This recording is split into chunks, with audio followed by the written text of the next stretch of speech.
Welcome everyone to our third session on the four aggregates or khandas. And today we're looking at feeling tone. We just did a guided meditation there where we basically just looked at the sense or feeling tone, or Vedena as it's in Pali, of pleasant, unpleasant, or neither pleasant or pleasant or unpleasant, which often gets translated as neutral.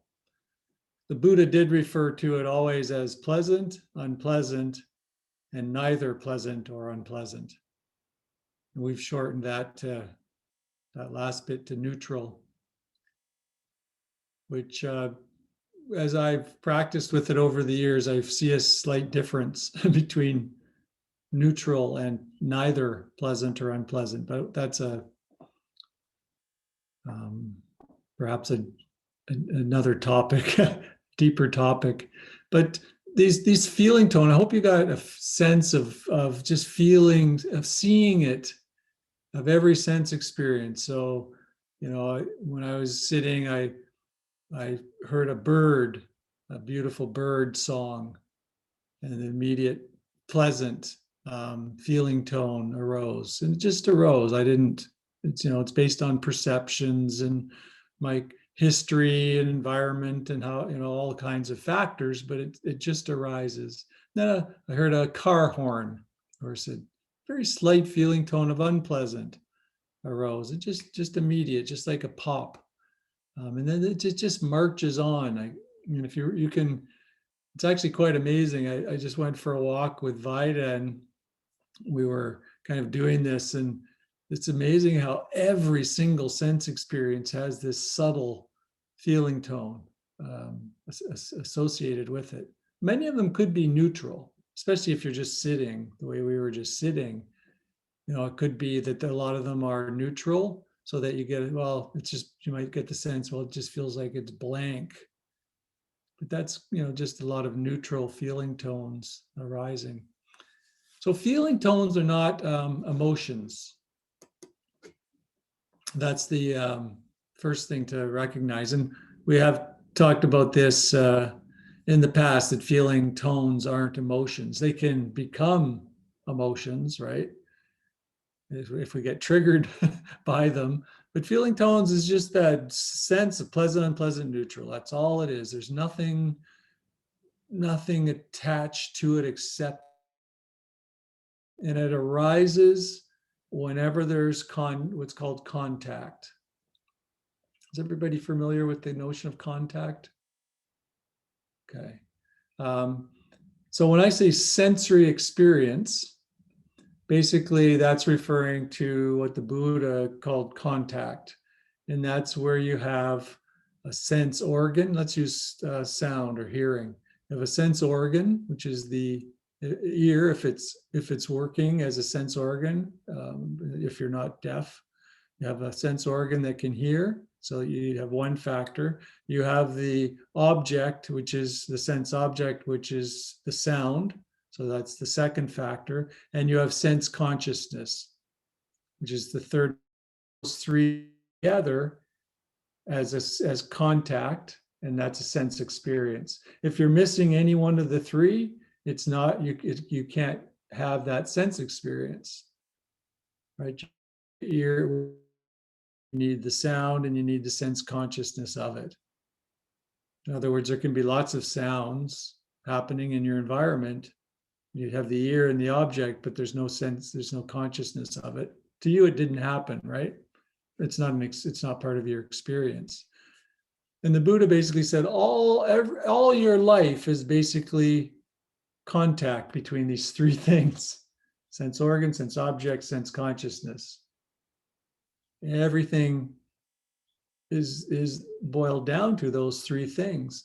And every time you have contact or sensory experience, there's Vedena associated with it. So automatically, pleasant, unpleasant, neutral arises from contact every time.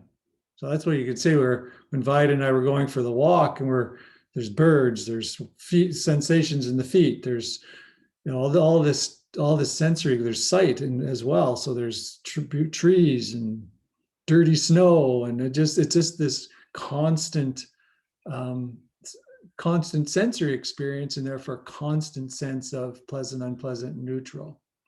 And you can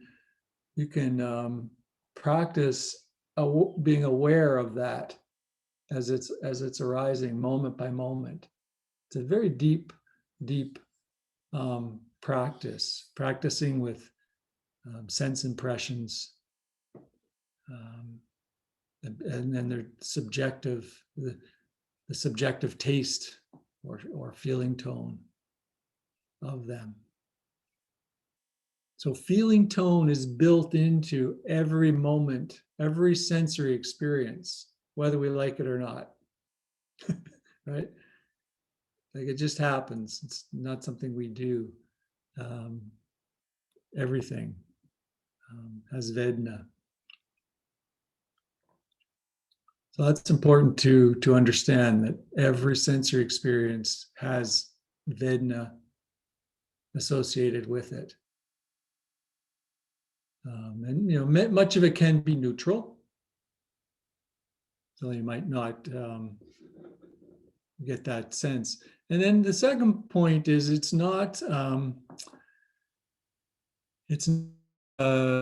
your feeling tone. It's simply feeling tone arising. And if you watch it enough, you really do realize that it just happens. It happens so fast, you couldn't construct it that fast if you wanted to, but you just start to notice how quickly. And I think this is why the Buddha really, Vedana is one of the 4 foundations of mindfulness, right? And it's also one of the 5 aggregates of seeing not self. So it's very prominent in the teaching. So, we can practice with Vedana to see practice mindfulness of Vedana as one of the foundations. Body is one, feeling tone, thoughts and emotions. So we can really and phenomenon is the 4th. So we can really see how prominent Vedana is to practice as a foundation of mindfulness. So that in the 4 foundations, the Buddha is offering it as a way to develop mindfulness. In the 5 aggregates, the Buddha is offering it as a way to see not self, to see the empty nature of Vedana. Empty in the sense that there's no self in control or behind it, that it's just rolling out, so to speak. So that's how we practice when we practice with it as an aggregate. Did you get that sense of the difference? It's got a very, very specific practice here in seeing the empty nature of it, seeing that it's not self, that it's empty of a self. So very key. So then you can start to see, okay, I've no control over what, all these sense experiences are happening. I have no control over this pleasant, unpleasant, neutral thing. Right. So then the next aggregate is perception, and we'll see, well, okay, so he's just kind of parsing it out, right? In terms of step by step, in terms of what your life is, you start to see that it's nature unfolding, as opposed to something that you're, directing or, steering in some way. And this is how we see the nature of not self. And we can, of course, in the 4 foundations, we start to see how pleasant leads to grasping and craving, which leads to suffering, and unpleasant leads to aversion and pushing away, and which leads to suffering. With the aggregates, we're simply seeing the empty nature of it. The empty nature of it.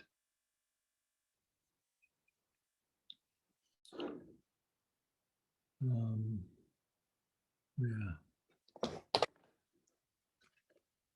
I have this poem. It's not completely, I wish I had found this earlier. I'll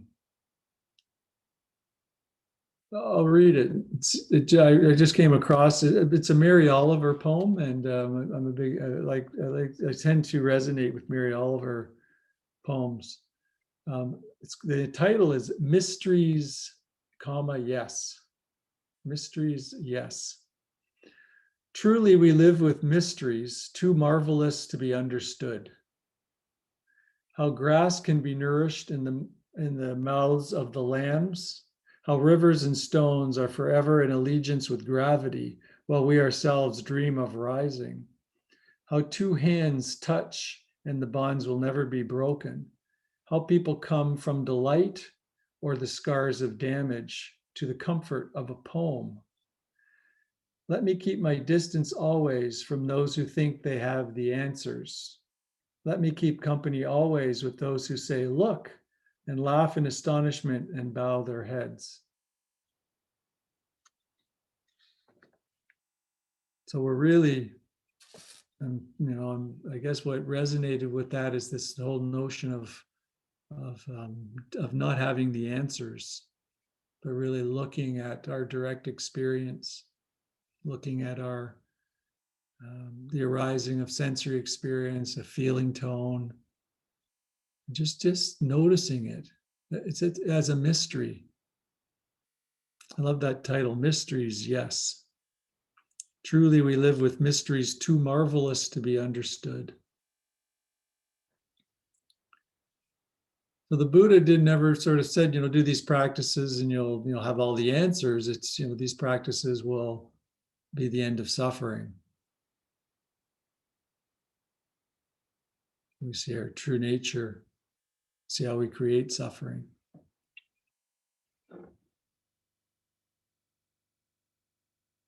There's another poem. Do I have the author? Oh, I don't have the author. Can you read a poem where you don't have the author? Maybe somebody knows the author of this one. It's called Someone. Oh, wait, I do have the author.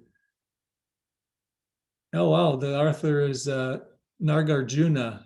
People may have heard of Nagarjuna. He lived in India about 700 years after the Buddha and was really one of the key educators and practitioners of Buddhism in that era.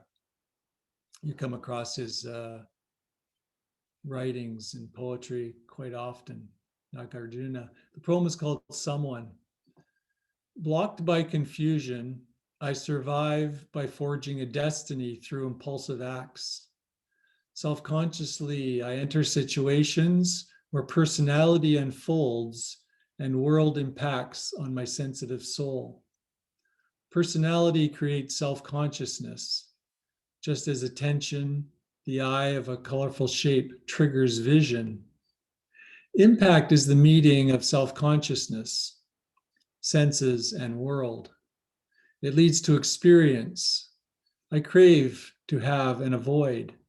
Craving makes me cling to sensuality, opinions, rules, and selves. Clinging is to insist on being someone. Not to cling is to be free, to be no one. To be someone is to be self-conscious, impulsive, thinking, feeling, which is born, ages, dies, suffers, torment, grief, pain, depression, and anxiety. Anguish emerges when someone is born. Impulsive acts are the root of life. Fools are impulsive, but the wise see things as they are. When confusion stops through practicing insight, impulsive acts will cease. By stopping this, that won't happen. Anguish will end. And Nagarjuna was known for getting right to the point with his teachings. He never sugarcoated anything, and you can kind of see the directness of that in the languaging of that poem. Yeah. So So we can I hope you get the sense of feeling tone as just arising. And I invite you to do that practice through the week where you simply just watch it happening without you creating it in any way. And of course, it's, as I said, it's based on your perception, right? Which is the third aggregate. For the most part, feeling tone is what arises is based on perception.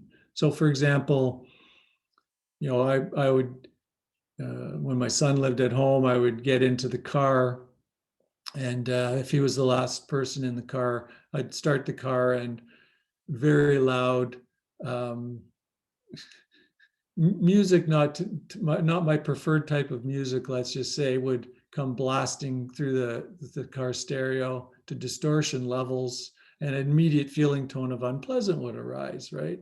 And that's based on my perception of not preferring that type of music and not preferring music turned to distortion levels, right? You can just see all the preferences. Well, of course, my son would get into the car and turned on the car, and I watched him, and a smile would come on his face because that's what he enjoys, music at that volume and that type of music. So that's his preference. So the feeling tone of pleasant would arise for him. And it's the same object, right? Exactly the same object. It's just a different preference leading to different feeling tones arising. So for the most part, it's affected by our um, by that perspective on what's arising. Some things that don't, they just arise as unpleasant. I always use the example of stubbing your toe. It has an unpleasant feeling tone. It's not, our perspective doesn't really play too much of a role there because there probably aren't too many people where stubbing the toe has a pleasant feeling tone, perspective. But so you can kind of see what I'm talking about. You have contact and then feeling tone, and you can kind of see perception is coming in there and influencing to a great degree what kind of feeling tone arises, but not for every sensory experience. There are some where it's just kind of universally unpleasant or universally pleasant. I don't meet too many people, I guess. There might be some where a bird song is seen as unpleasant. So it's again a kind of a universal sense of universal perception, I guess you could say, that gives it that pleasant feeling tone. But it just unfolds. And that's the empty nature of it. Right. So again, when we're practicing with not self teachings, we're seeing the empty nature of it. We're seeing how it just happens on its own, spontaneously, automatically, without our consent, without our doing. And when we practice with it with the four foundations, we're seeing how it leads to craving and clinging and suffering. So it's kind of two different ways of working with feeling tone, and they're both very important and crucial to the practice. Yeah, I'm going to share a short clip. It'll take some questions.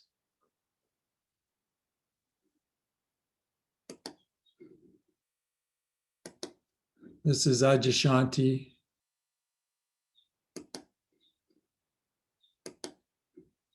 Hi, Josh in LA. Welcome. Hi, Adia. Thank you so much. I've been to a number of your retreats, and this is my first time asking you a question. I just feel profoundly honored, and words really fail to communicate the. Wonderful. Well, this is the first time this is the first time we've talked then. Yes, exactly. Wonderful. Well, it's about time if you've been on some retreats and stuff. So I'm glad we're both finally getting around to it.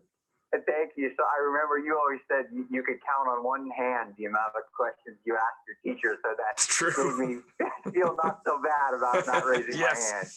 All right. Yeah, So thank you so much. you're welcome. I was, as always, very moved by your teachings today, and for some reason it evoked that saying, which I know you know from, I believe it's the third Zen patriarch, who said, "The great way is not difficult for those who have no preferences." Yeah. And I've always been very just in awe of that, and I've had my moments, thanks in no small part to you and your teachings and the insights I've had on retreats, where I have felt such surrender and such peace, and really without, for those moments, they don't stay, they don't stay forever, but there's such a sense of equanimity in those moments where I'm really like, whatever happens, happens, and I am the awareness witnessing it all. And it is, as you know and have expressed, it is so profoundly beautiful. And yet, I find myself as a human being faced with whether it's career goals. I'm a very person. I have a lot of loves. I'm in music. And also even in a time where we are now with this, virus, and it creates a lot of, anxiety and things of that nature. And I just start to think, I'm so curious, like, how does audio hold this in the sense of to be without preference? Like, do you really, is true awakening saying, if I get this virus, I'm fine either way. Let that be the vehicle for my awakening. Let that be the thing that gives me what I need. I'm just so curious how, from that, is that it? Just. Well, you know what it is? It's a tricky thing. This is the deal. As far as the virus goes, I haven't given a moment's thought whether I get it or not, so I couldn't tell you. Which might be weird to a lot of people that it's not. If I get it, I get it. If I don't, I don't. I'm doing the best I can, though. But the thing about preferences is it's tricky because if you ask me, Adya, do you have all the time no preferences? Absolutely not. I couldn't move in the world without preferences. Neither could you. Neither could the third patron. Somebody said, "Hey, do you want instant or non-instant oatmeal?" You're going to have to come up with a preference, right? Do you like chocolate or vanilla ice cream? No matter what you say, you're revealing a preference. So it's not the mere fact of having a preference. If we just cut ourselves from that, then we don't know what we want about anything. And that's not so intelligent. But what the third patriarch is getting there and I love that sentence too, right? Great way is not difficult for those who have no preferences. It's really about not seeing your preferences. This is the way a Buddhist would put it, seeing that your preferences are empty. And what I mean by that is, okay, I have preferences, but to me, my own preferences are no indication that what I prefer is better or worse or more real or more anything. So in other words, I don't imbue my preferences with meaning. They're just, okay, hey, I guess I want chocolate ice cream today. Does that mean chocolate ice cream is better than any other? No. So I'm afraid we'll not have any argument about that. No, it doesn't mean anything other than, hey, that's what I would, if I'm being asked, that's my preference. So it's not about having no preferences. It's just about seeing that, first of all, seeing that your or my preferences, blow them up as my preferences are bigger than some, or more important or more real than anybody else's. No, they're just preferences. And that makes them so much easier to hold with a kind of lightness.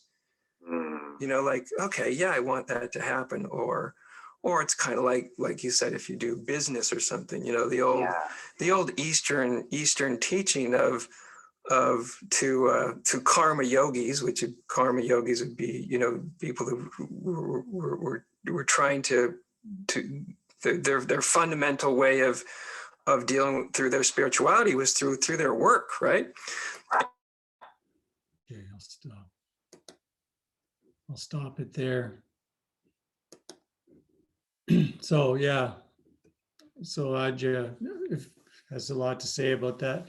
That I practiced with that sentence from Sin Ming, or the third Zen patriarch, as that.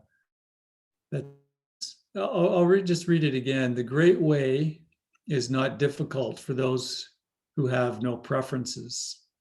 And it goes on to say, when love and hate are both absent, everything becomes clear and undisguised.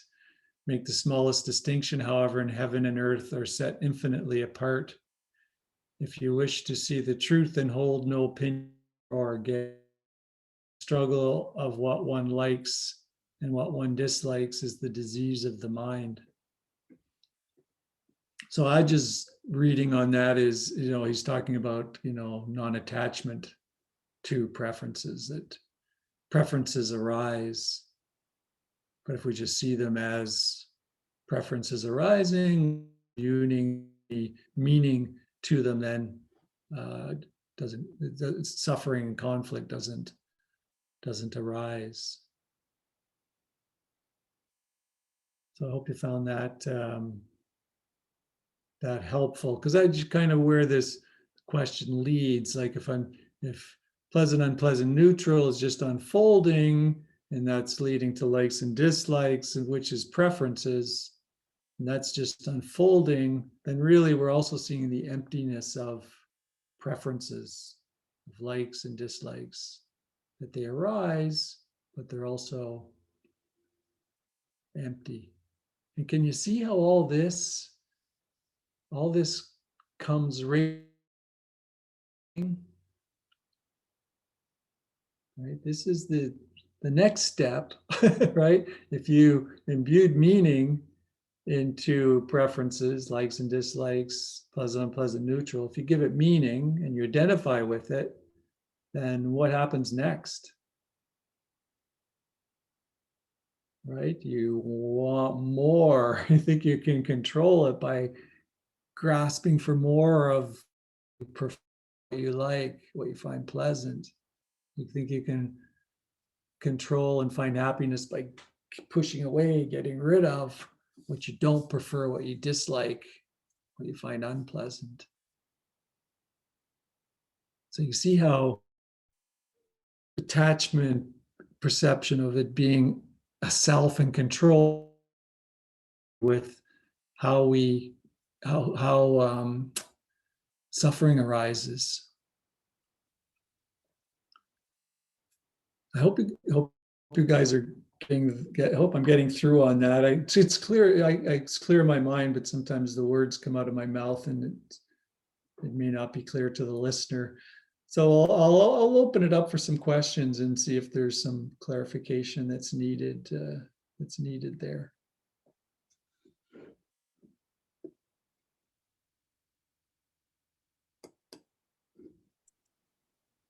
I had a question.